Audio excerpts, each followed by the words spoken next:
particular project. We have our technical team that's over here at the table. We have, well, Holly is over there now. Let's see, Tracy.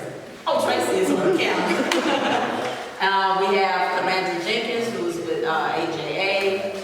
We have Dr. Bill McDonald, who's with Wagner. Alex, who's with Wagner. Nick Ivey, who is with the funding, well, actually Mississippi Soil and Water. And oh, I'm sorry. I'm so sorry. And also, too, we would like to give a special thanks to Ms. Sampson, who is in the back. She works with Supervisor Evers, and I don't see her yet, but Ms. Sampson is representing the supervisor this evening. And the reason, like I said, the reason why we're here to talk about flood prevention. And to kind of give you a background of how all this started, the previous board of supervisors got together and they identified some flooding issues in Hinds County. And by doing so, they formulated a list. They submitted that list to NRCS, which is the Natural Resource Conservation Services. And in response to that, NRCS provided funding for this project. So they approved the request, they provided funding for this project, and also they have several watershed projects throughout the state. Hinds County was one of the areas that was afforded, the project funding. So what happened after that, Mississippi Soil and Water contracted out with Wagner and AJA as the technical contractors that will be coming up with these solutions to help you all with the flooding issues. So right now, as it stands, Wagner and AJA are evaluating this entire watershed along with the other three, because it's 4 in Hinds County. So they're identifying issues that are in this particular watershed, which is the Lake Ridgelea-Big Creek. Number 1, to identify flooding issues, and number 2, to come up with possible solutions for the flooding. And so that's what we're doing right now, and that's what's bringing us here tonight to hold a public meeting, because we want you all's input, or as much input from the public about your issues, whether it's on your property, whether it's down the street, on the next corner. As long as this is within this watershed, we want to hear about it. So that's why we're here tonight. I'm going to turn it over to Commander Jenkins, who's going to provide you information about what the watershed is and all of that. But at the end of her presentation, if you all ask any questions that you may have or any concerns you may have, please do so. And I'm going to turn it over. Thank you. Good evening. Thank you guys for coming. Tonight's meeting is a public scoping meeting for the Lake Ridgelea-Big Creek Watershed Plan Environmental Assessment. Shauna kind of went through the lead agencies, but I'll just go through it again. The lead agency is NRCS. It's being sponsored by the Hinds County Water Supervisors. Another cooperating agency with NRCS is Mississippi Soil and Water, and we have Nick Ivey here representing them. And the technical contractors are AJA Management and Technical Services and Wagner Engineering. Tonight's purpose is to present information regarding the watershed plan, review the initial problems and resource concerns the plan will address, identify general alternatives that are being considered, and provide opportunities for you to ask questions and to give comments. This project is 100% federally funded by the United States Department of Agriculture and Natural Resources Conservation Service under the Watershed Protection and Flood Prevention Program called the PL 566. That is the program's main purpose, which is to provide flood prevention alternatives. It also provides financial and technical assistance to protect project sponsors, whether those including state, local, government entities, and tribes, to protect and restore watersheds. Assist with planning and implementation of authorized watershed projects and other authorized purposes under the PL 566 are watershed protection, public fish and wildlife, public recreation, agricultural and water management, municipal and industrial water supply, water quality management, and watershed structure rehabilitation. The PL 566 are federal funds which trigger the NEPA process. And in that process includes planning phase and scoping, public participation to identify issues and resource concerns. Other factors include the engineering standards, economic analysis, coordination with key governmental and environmental agencies, and environmental resource impacts. The NEPA process and PRNG and PL 566 all work in tandem. However, all of them are federal programs, which means they all have to go under the NEPA, follow the NEPA compliance. You've been hearing a lot about watersheds, and what is a watershed? We've all been wondering, and an area of land that captures rainfall and drains water into creeks, streams, and rivers. So I think you all are familiar with the Mississippi River Basin. That is like the largest, one of the largest watersheds. And you've heard of the Pearl River Basin, which is another watershed. On the local level, which is our community, your watershed would be considered Lake Ridgelea-Big Creek. So every time it rains, all of your water eventually flows to that Lake Ridgelea-Big Creek, and it drains into the Pearl River. And it goes all the way from the city, it covers the city of Jackson, around Southwell, this area, Hinds Parkway, all the way down to almost Terry Road. This is 55, and this is like Wendell area, Terry Road, and Gear Road, the city of Byron, and some parts of Clinton. Just to reiterate, the main purpose of this watershed plan environmental assessment is to reduce the duration and the level of flooding in the watershed. So it looks at the entire watershed. Even though you see areas within your neighborhood, it doesn't mean that we're necessarily going to fix or maintain. This is not a maintenance project. This is going to be a watershed project. So that means we're looking at the entire watershed, but including and looking into those specific areas like Robinson Estates, the communities on Park Drive near, I think it's Big Creek Road, and some of the areas like Hillendale and Brook Hollow subdivisions. So the causes of flooding are natural and human. The natural causes are the intensity and frequency of storm events and topography, and the human causes are alterations to the floodplain and building construction in the floodplain. So what it naturally wants to do is the river winds, and when it rains, the river swells, and then it goes back to its natural state. But when developers come in, they change the way the river flows and channelize it, and then they bring homes up to the river. When it naturally wants to swell, your homes are in that area, so now it's swelling, flooding those homes out, and then the water descends. So that's an example of alterations and encroachment on the floodplain. And this is an example of that in Robinson Road Estates. And that flood happened in January of 2020.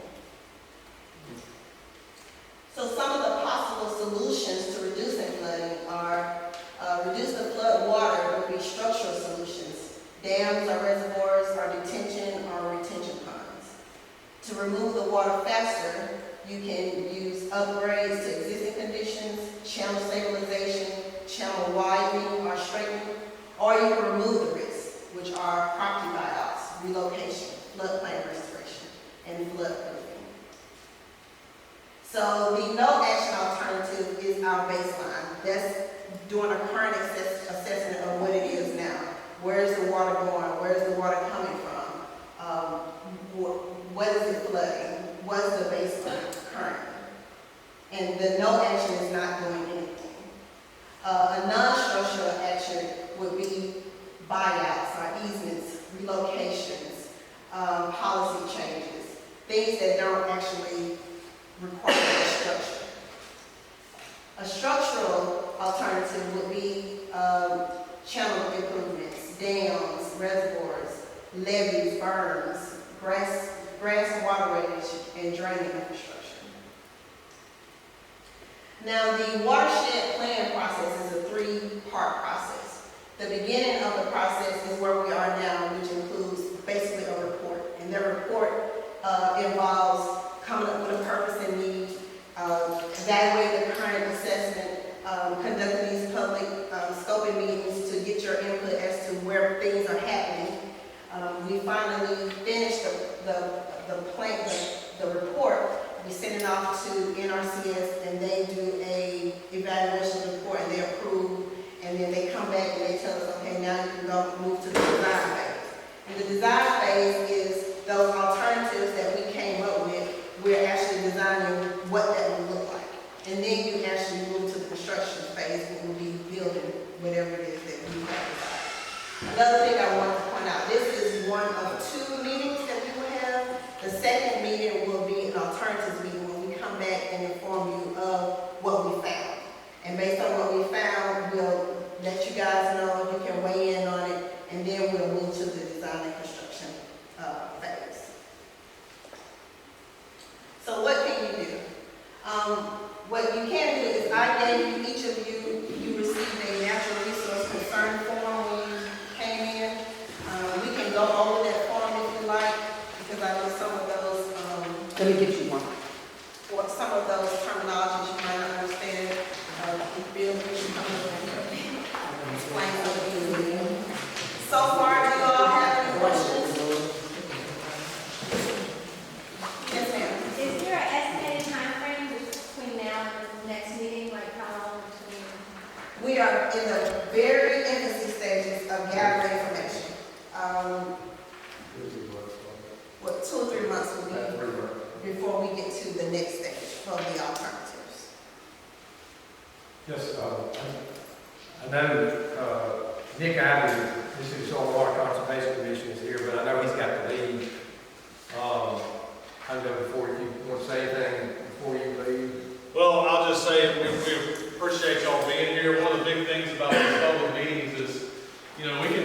There's lots of technology out there that we can run models and all that kind of stuff to see, yeah, we think this is happening or whatever. But your input is very important for us to fully address the problems, right? So you're going to go back to your homes and your communities in the next days. There'll be people that weren't here. There's information that you can pass along to them. There's a website that they'll tell you about that kind of stuff. But the more information that we can collect from y'all before we, in the planning process, the better off our alternatives will be. We think we know what the problems are, but you guys live with it, and you know exactly what they are. So I appreciate y'all coming. I know that everybody's got lots of stuff to do, and so you chose to come here and do that, and I appreciate it. The Soil and Water Commission appreciates NRCS providing the funding and allowing us to kind of enact this process and get that done. I think Wagner Engineering and AJA will do a fantastic job. That they're not new to these type of projects. We hire these people because they're experts at what they do, and so I know y'all have probably reached out for assistance at times in the past. Our job is to try to get your information and go through this process to get you some solutions, and that's what we intend to do. I think you'll see that there's a very transparent process here. You'll have opportunities to reach out to us if you have questions and things like that. But our goal is to at the end of this, to have y'all a better place to live and raise your families and do that kind of stuff. So appreciate you being here. Appreciate everybody at Wagner, NRCS, all these folks being here. I'm sorry I've got to leave. I'm double booked tonight, so I never thought I was this important. But thank y'all for being here and have a good night. Be safe on the way home. Thank you. So while we're on that, Dee, anything you want to say? You don't have to. Nick found something up. I appreciate you guys coming out. And yes, it is really important that we get some local information. And sitting in our offices, we can only see so much. And we really do appreciate you coming out and letting us know what's happening on the ground. They're the people that we have to get it approved by. So we want them here and along with the process as well, because we're going to get through it, right? It's going to be a lot of work, but we're going to get through it, and they're a great team. We have a good team that works together to get all this stuff done. So thank you, everybody. Appreciate you. You guys are a good one. So if you want to take a moment, we want to go through this natural resource form. So there's 2 things I would like for you to do tonight. I would like for you all first to go this form. And if you have flooding in your area, I know where an area in the watershed is flooding. If you can either mark it on our map, or you can talk to our GIS team, and if you have pictures of places, let them know so they can upload it to our system, and then we can include it in our assessment. Okay, so the first concerns are soil concerns, and they are upland erosion. If you're concerned about upland erosion in your area,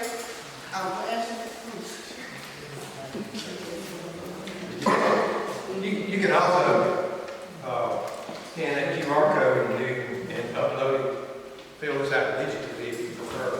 But we'll take it either way. So, if you have, just, let me know if you have any questions about any of these. What this is, a couple of dozen, we call them resources, but these are either environmental or human concerns, social concerns. And we divide them into soils, water, air, plants, animals, SWAP, we like acronyms, and humans. But these are all the resources that we are required to look at. Federal government does a pretty good idea of organizing this kind of environmental, analysis, regardless, whether you work for NRCS, Corps of Engineers, EPA, whatever. There's a fairly consistent process. Anytime the federal government spends money, it's a federal law that we have to go through it and determine how whatever action we're talking about might impact the environment, whether it's a natural environment, human environment. We look at social, economic, environmental concerns. So if you'll notice, that's what this is. They're all categorized in those areas. So first of all, there's soils. There's erosion, upland erosion. That's primarily talking about, in agricultural areas, erosion from the upper parts of the drainage area when it continues to rain and run off, and that upland area eroding into the stream. So if you have, but you can, drill that down to the property scale, to your yard, to your subdivision, your neighborhood, your pasture, or whatever. So if that's a concern, stream bank erosion. We've seen there are areas in Hinds County, and I know there are along the Big Creek, where the creek itself is eroding and falling in. Waters rise and fall, and they do that quickly, depending if you have loose, kind of different soil types. A lot of those will just cave in very easily. So that's what we're talking about there. So if you have those kinds of concerns, sometimes in subdivisions, in backyards, if you have a creek in your backyard, a lot of times people, we know places in Hinds County that have severe stream bank erosion. People's yards are falling into the creek. Sedimentation, that's another thing. When you have that kind of erosion, the creek bed fills up with sand and mud. And that cuts down on the ability to transfer the water. Farmland, if that's a concern of yours, if you're on agricultural property. Then you get into the water concerns, surface water quality, surface water quantity. And that's talking, from one perspective, that's talking about public water supply, although public water supply is covered in a different location. But the quality of water, that can be, this part of Jackson is, I think, primarily well water supplied, but surface water quality, so that would be quality in the streams, quality. not drinking water. What do you say? Not drinking water. Right. So if you're concerned about quality, so a lot of times, whether it's agricultural runoff, like chemicals, nutrients, that run off into the streams and overload the ecosystem of the stream, that it gets too nutrient rich, and that can have a detrimental impact on the stream, and eventually empties into the Pearl River. So everything that happens here eventually goes to the Pearl, like the Wanda said. Groundwater quantity, if that's a concern, that's probably not so much a concern with what we're doing here. But so the Clean Water Act primarily is the law and system of legislation that dictates the sanitary sewers and wastewater treatment and how that impacts streams. And I know that if anybody watches the news, then you know that's an issue in Hinds County, various places. So if you know of in your area places where there is sanitary sewer runoff in the streams, or if in a high rainfall event, street manholes overflow, things like that. That's what that would have to do with. That's clean water. Regional water management plans. That means things that other agencies have going on. Other plans that other state and federal agencies may have going on. Floodplain management. That's a big thing. That's the National Flood Insurance Program. FEMA's, we call it, the FEMA Flood Insurance Program. If you have flood insurance, or if you're concerned about flood insurance, I know there are places in that Big Creek watershed. And most of these blue areas you see, that's the FEMA floodplains that we've overlaid on this map. So if you live in that area, more than likely you have flood insurance. If that's a concern, and if you have it, I know it's a concern because it can be pretty costly. But that's what that has to do with. And then wild and scenic rivers, that's why not so much of a concern in this local watershed. Wetlands. So, if you're concerned about how this project might impact natural wetlands, we want you to indicate that. Clean Air Act, that's not something. This third category of air, we have the Clean Air Act. That's the similar legislation to the Clean Water Act. So that impacts things we do that impact the air. This area of Mississippi, that's not so much a concern because our classification, I guess, along with EPA, we're not subject to so much of that regulation that would impact a project like this. Plants, and this would be relevant to plants and animals, but threatened and endangered species. One of the things we looked at, we identified all of the listed either endangered or threatened or at-risk species, whether they're plants or animals. There's a repository of that information. And that's maintained by Wildlife, Fisheries and Parks, U.S. Fish and Wildlife. So we consult with them. We identify all those issues, and then we see how whatever we're going to do here in the Big Creek watershed might impact any of those.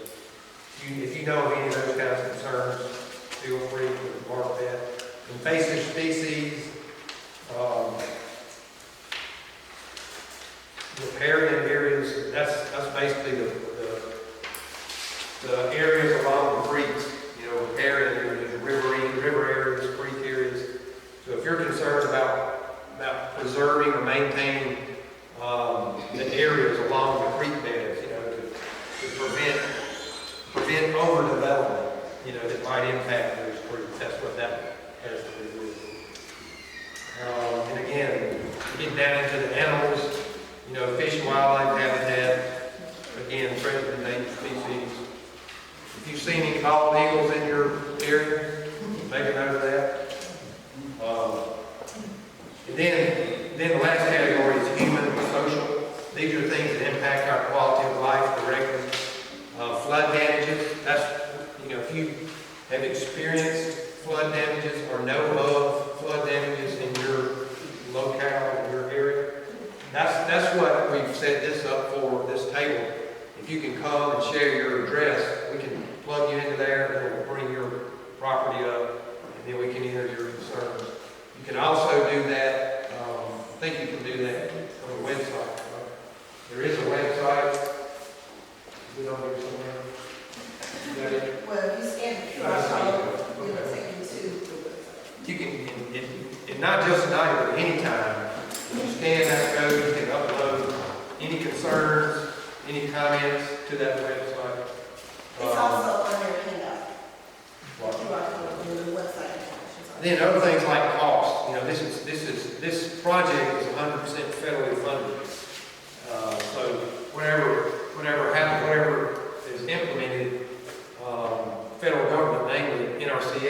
pay for it. You know, if cost is a concern of yours, mark that. Cost to the Hinds County Board of Supervisors. There is no cost to the Hinds County Board of Supervisors at this point in this program, but and I know we're all, you know, that's all a concern of ours, I'm sure. Impacts to the local and regional economy. That would be sort of an indirect impact of a project like this.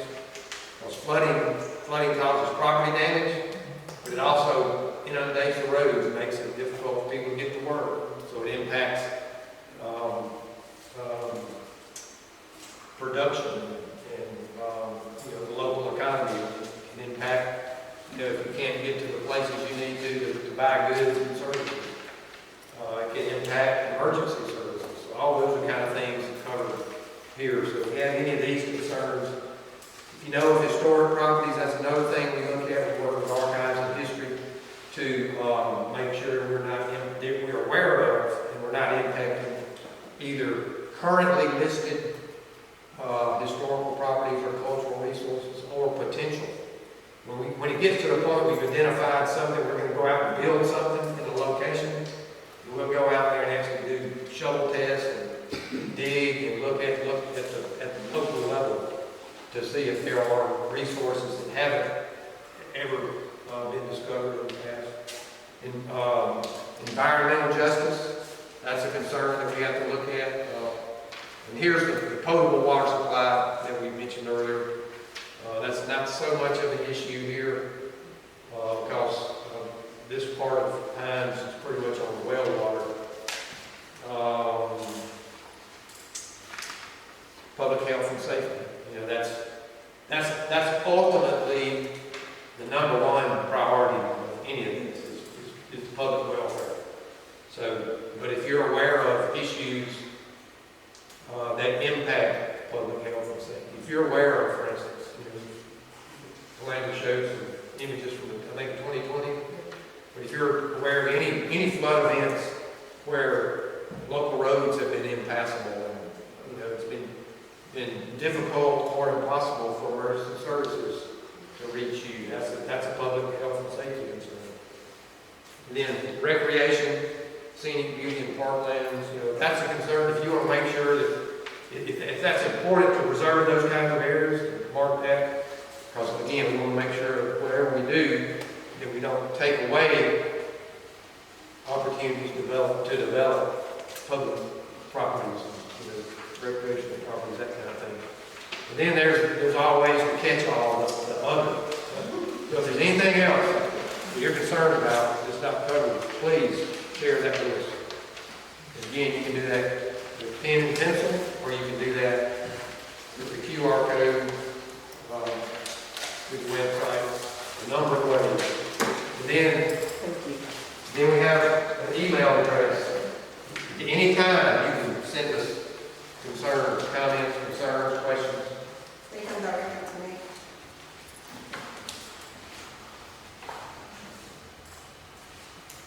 So we really appreciate your time and attention with this. This is probably the most important part from our point of view.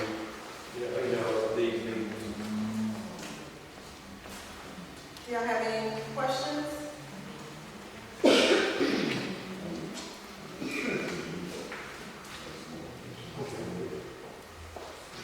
Any comments?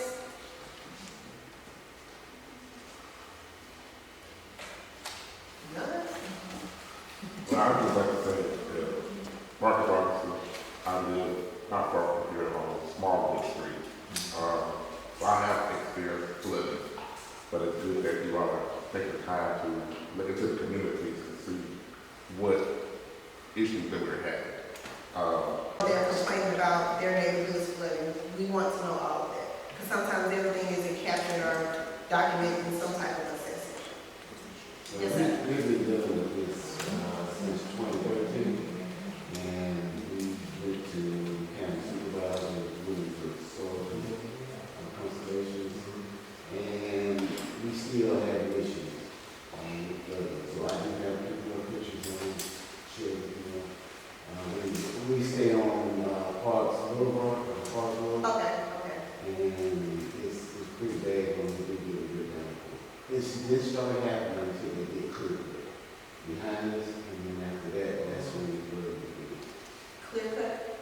Yeah, they, They were property. working on the parking.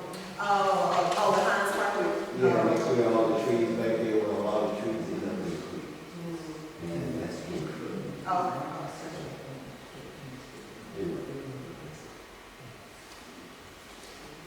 yes, sir. Once you are new your assistant, what type of actions take place after they like? Do you all play the bridges? Do you all do like lake or pond or lake water? What kind of actions take place after you all do this? Currently, we're doing the assessment, so we don't know what is necessary at this time. It won't necessarily be one thing. It could be a combination of things. It could be a combination of stabilizing shrink banks. It could be a detention pond. It could be a dam. It could be buyouts. It could be a combination of a lot of things.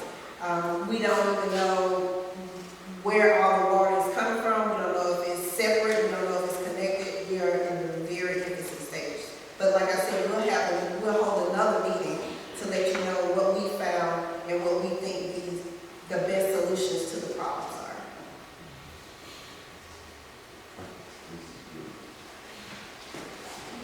Yes, sir.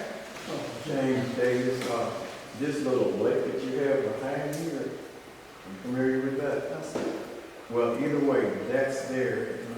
I'm concerned about if it does overflow, since we have a lot of trees that's been cut down, how it will affect coming out of people's yard and everything.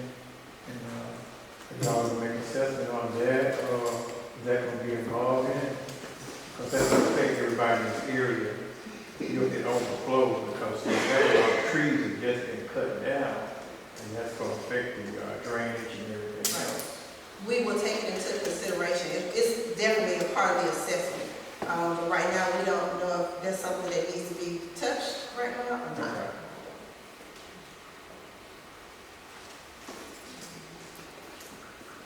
So the next meeting, you all will announce it, or you have like, flyers or whatever? We will announce it. So after this meeting, I will take the people who are on the sign-in list, make an email list, and let you know when the next meeting will be. It'll also be posted on the website. I don't know if I'm gonna do signs. But I'll make sure that you all are notified when the next meeting will be. Well, thank you guys for coming again. Talk to some of our engineers that you're concerned with and the places that you have flooding. Allow the GIS team to log them in, and I can take those forms from you as you leave. And thank you guys for coming. Oh, I'm sorry, Supervisor Evers, did you want to say anything? Supervisor Evers.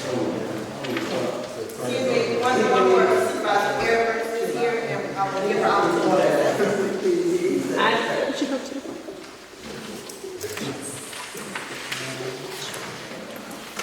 Good evening, everybody. Thank you all for coming out.